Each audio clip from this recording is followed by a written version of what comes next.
I'm James Mireau. I'm 37 years old, from Edmonton, Alberta, and I have ulcerative colitis. Let's talk. Life before ulcerative colitis was pretty optimistic and hopeful in the sense that I was a young person and I thought of all of the things I was going to accomplish over the next 20 years. When I was first diagnosed with ulcerative colitis, my reaction was a combination of relief and then, I guess, a kind of disappointment. The relief was knowing that I at least had a clue as to what was going on, and that meant that I would now be able to choose medications or have some sort of grasp on what was happening to me. But the disappointment came from now having a label affixed to me, because to that point in my life I was just a quote-unquote normal person. Now I was someone with a disease.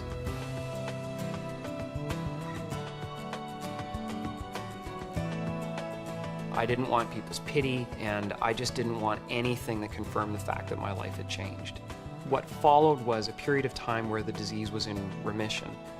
As it turned out, it did come back, and that was in some ways harder to deal with than the first time because there was something final about it, but also that I began to understand that what I was dealing with was a chronic illness, that it was always going to return.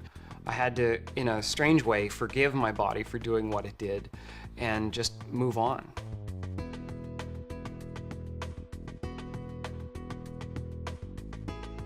Ulcerative colitis has taught me to think about my body as a sort of ecosystem where there's a delicate balance of a lot of different factors that needs to exist for me to maintain good health. So consistent use of medications is an important part of keeping that balance. I don't expect the medication to do it all for me, but I find that my daily decisions can definitely increase the effectiveness of the medications I take. After you've lived with the disease long enough, you know that for yourself there are certain foods, behaviors that are going to trigger a flare. I find that if I am on my way to a flare and I know things are going to get worse, if I think about that, it tends to accelerate the process. I get more upset about it, the symptoms get worse. The coping mechanism that I've always turned to during flares is just to remember that it is cyclical, that it will improve, and that I have to be optimistic. For the most part, I have an ideal and I do the best I can to work toward it.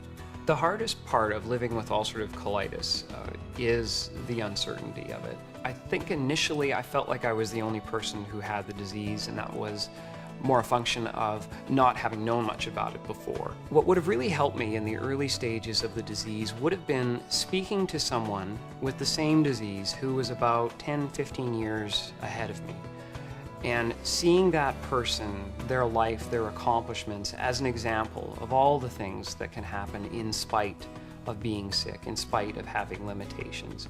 Because that's what I really needed at that time, was just the hope that even though my life was about to change because of this disease, it didn't mean that it was over. The feelings, the bonds, the friendships you make with people going through the same thing are very real. If ulcerative colitis is a problem, it is one of many problems that I'm going to encounter in my life. And learning how to deal with that problem will ultimately allow me to deal with everything.